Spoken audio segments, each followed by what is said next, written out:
How's Evan McPherson looking this offseason? Well, he's like 5'9". He's about 180. No, he's done fine. He's what I expected to see. He has a very strong leg. He is very talented. He's further along. Obviously, because of all this COVID stuff, we don't have a great opportunity to spend a lot of time with him other than on Zoom, prior to the draft. But he really has a solid feel for his technique, and what it takes to kick, and he has very, very good feel for a young guy. You got to remember, he's really should be a college senior right now, so he's a year behind a lot of these guys are. But I think his feel is outstanding. He's well on his way.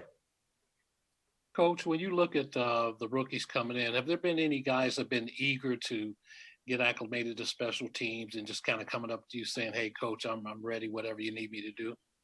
Yeah, I think they all are eager. They're eager at this time of year. And then one of my big messages to those guys all the time is, we need to be good friends starting in really June all the way through. I said, don't try to be my friend after the second preseason game. It's too late.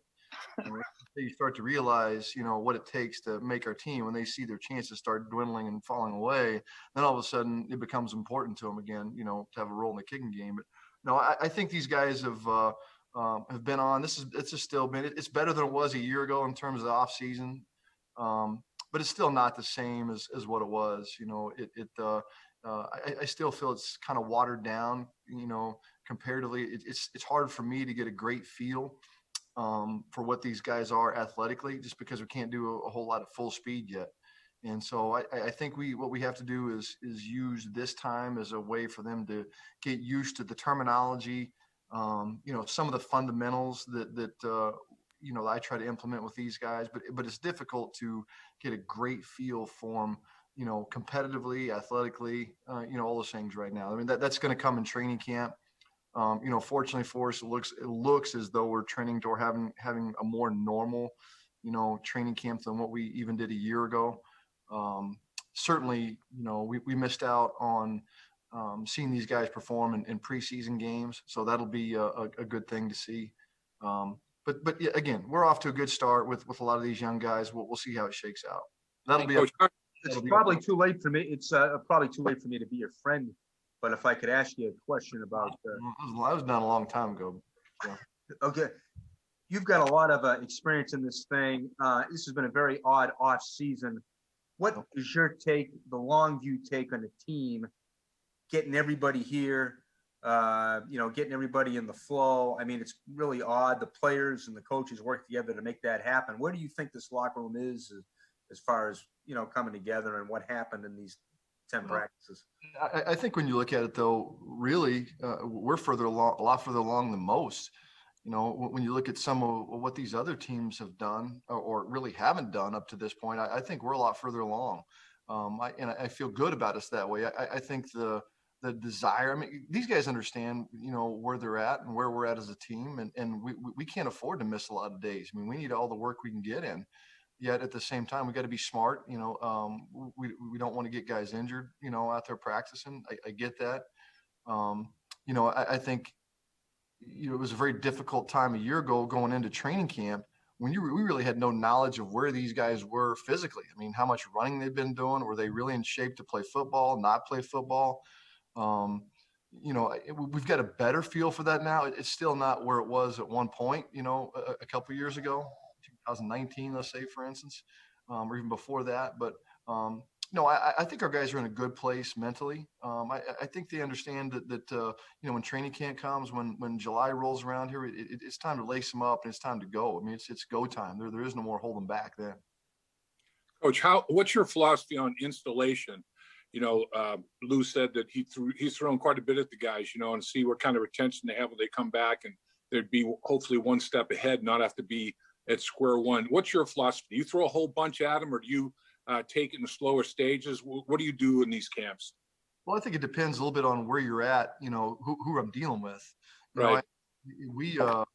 I can't think of a team that had their kicker was a free agent, their punter was a free agent, their snapper was a free agent, their kickoff returner was a free agent, their punt returner was a free agent, and the two leading, the leading tackle was a free agent.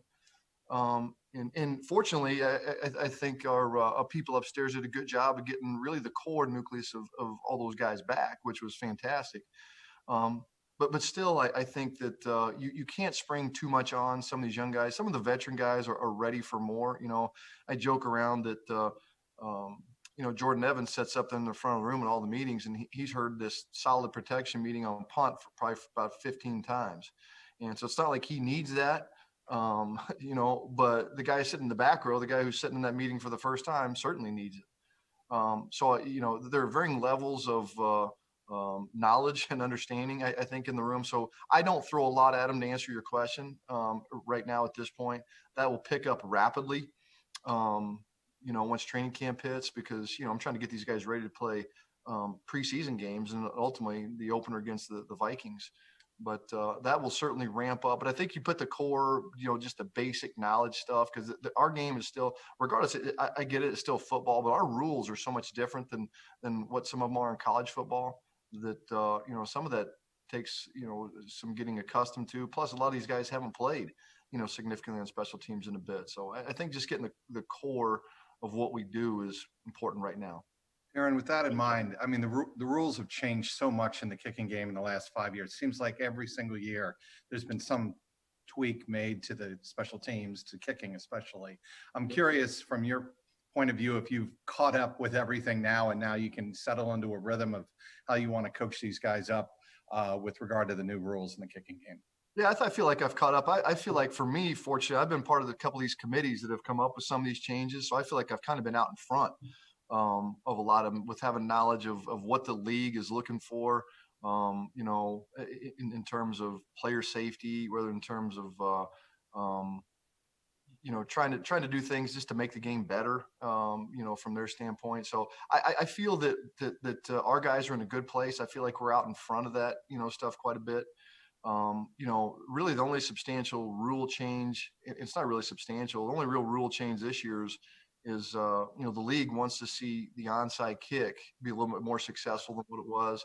And so that's really, the only rule change this year is you can have, no more than 9 players up in front of the 40-yard line. We used to put 10. So that's going to be a subtle change, I think. They're not looking for anything groundbreaking in terms of, onside kick percentages increasing by 20%. They just like to see a couple more, just have it be more of a competitive play than what it has been. Thank you. How wide open is the punt returner job, and how many different guys do you anticipate getting a look at in the preseason doing that?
who's very sure-handed. Tyler Boyd has always caught the ball real cleanly. Trenton Irwin's a guy who did it at Stanford, and he's just dying to find a spot. He'll do whatever he can do to try to find a spot. And so who knows, maybe that's being the punt return. I mean, let's face it, when Alex Erickson, we really didn't say what we want. We didn't know that Alex was going to be able to do it whenever he got here. Then he made a couple splash plays in the preseason. So hopefully one of these guys will make some of those plays in preseason games and make our job easy, and coming up the decision. Being a Jayhawk, were you involved in recruiting Puka Williams as a college free agent? I'm sure a lot of teams were interested. Yeah, no, I honestly, I really wasn't. I think our guys did a great job. Christian Sarkisian, I think, was the point man on that. He did a great job of securing that early in that free agent derby after the draft was over. And he did a good job. He did a hell of a job of getting him lined up. Because I'm sure there was some interest there, because this guy was like the Big 12, maybe freshman offensive player of the year at one point. So he had a great deal of ability. So I wish I could take credit for that, but that was the people upstairs. That was Christian. Darrin, I think you told me that he hadn't caught a punt until you went out to the workout. Where is he now in relation to that? How, as far as just catching punts, where is he? I think he's made great improvement. Yeah, I think he's made great improvement. I feel like it was, a couple years ago when I got here and we were trying to do the same thing with Peter Warwick. He really didn't understand, even though he done punt returns, he didn't really understand how to do it. I think he just always used his natural ability and reacted and done it. But they're just, as I've stated many times, there's so much more that goes into being a punt return, just catching the ball. You got to make decisions in the plus 50. When do I fair catch? When do I not fair catch? Catching kickoffs back there is easy because the ball's coming right at them and they don't have any pressure. There's no coverage players around. But catching punts, when you got two gunners breathing right down your neck, and you got to make a decision: do I catch it? Do I not fair catch it? Do I signal fair catch? So there's so much that goes in, more that goes into it than just catching the ball. But I do think that he's made great strides, compared to what it was that day in Lawrence. Not that it was poor that day in Lawrence, but there are just certain things that guys do that you can tell when they're very inexperienced. They chase the ball all over the place. He's starting to get himself to a point where, he can run to a spot and wait on the ball. And that's what you're looking for. When they can get there and run to a spot and wait on the ball and give himself more time to make a good decision that goes into all the rest of that play, then he's getting there. He's not there by any stretch of imagination there yet, but he's well on his way. Darrin, there are obviously some off-the-field concerns with Puka entering the draft. What was the vetting process like, and what was the background research like as y'all looked into whether or not you wanted to add Puka, especially given your extensive research and kind of expertise at Kansas? Well, like I said, again, I think that Christian, who is our area scout that covers Kansas, does a good job of that. That's not something I got into a ton. There comes a point when all these things are talked about through our draft process. That are we comfortable with this guy, or are we not comfortable with this guy? I think we've had a variety of players, whether they be drafted players or college free agent players. That does the things that have happened to them rise to the level of staying completely away from them, or are we comfortable enough that we can manage and handle? And also it depends too on at what point in their college career did these things happen. So, everybody's made mistakes. They're 18, 19 years old, some of them worse than others. Are they worth, what even call it, second chances? Are they worth another opportunity for doing that? There comes a point when it's not worth it, the risk is not worth the reward. But I think it certainly felt that the high level of potential with Puka was there. Sticking with the undrafted guys, what have you seen from Drew Chrisman, and what are your expectations for him moving forward? I've been very impressed with Drew. I like Drew off of college tape, but I went up to Ohio State to work out both him and the kicker there, Hobble. And it was a really windy day in Columbus, but I was really impressed with his leg strength. I wasn't expecting to see the leg strength that I saw. And I say that in a good way. I was really surprised by it. It was really good. So I think he's done a great job so far. He's really displayed his big hit is a big hit. I mean, he really has leg strength. And what we got to work with him on are some of the fine-tuned things. We got to work on the consistency, as it is with any specialist, making sure we stay away from the bad hits. We got to get a couple fine-tuned things there, and half of his job, quite frankly, is holding too. I mean, 50% of it's punting, but 50% of it's holding. And so that's something that can't be overlooked. And he knows it's something he's got to really improve. Not that he's poor at it, but it's just something that we've got to really refine. But I've been very, very impressed and very pleased with what he's done so far.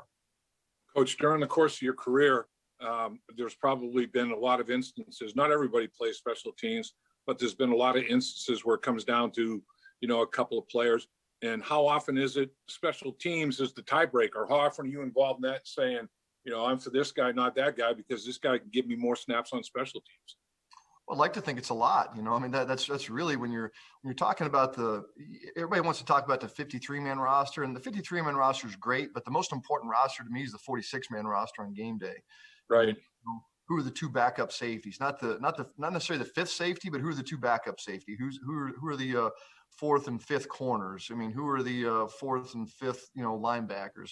As we've kind of transitioned from really being a 4-3 team to having an extra linebacker to now more of a three-man whatever you want to call it, a three-man concept, having probably one less of those body types.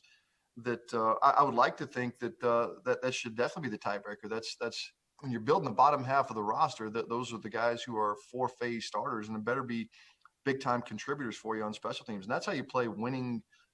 That's what winning teams do. Is everybody has a role, and they understand what that role is. Again, as part of the 46-man roster, not the 53, but the 46-man roster. And so I'd like to think that what they do for me on fourth down makes a big difference on ultimately who we keep. 2 more minutes. Paul Dehner, I know you had a question again. Go ahead. Just kind of a follow-up on the Chrisman conversation. I mean, do you view that as a competition, or is it, look, I mean, Kevin's been here forever. He's as comfortable as I'll ever be with anybody. It's still Kevin's our punter. Well, I think that, again, it's very well known what my feelings are on Kevin. Kevin's been here a long time. He's, and really he's gotten better with age, I guess, if you want to say it that way. He's become more refined. He's become more efficient.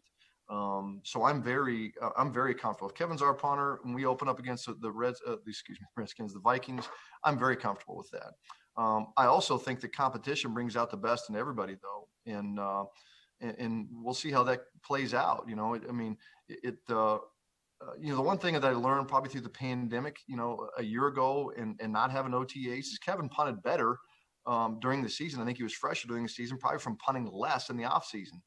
And so we've kind of tried to apply that this year too. That Kevin started his punting a little bit later, just to keep him fresher. I mean, you have to. I mean, he's 50 years old, so I mean, you've got to slow him down a little bit. He can't hit as many balls as he used to, and so we've slowed down his early season progression. So we'll get a good view of that whole thing, Paul, to answer your question in training camp.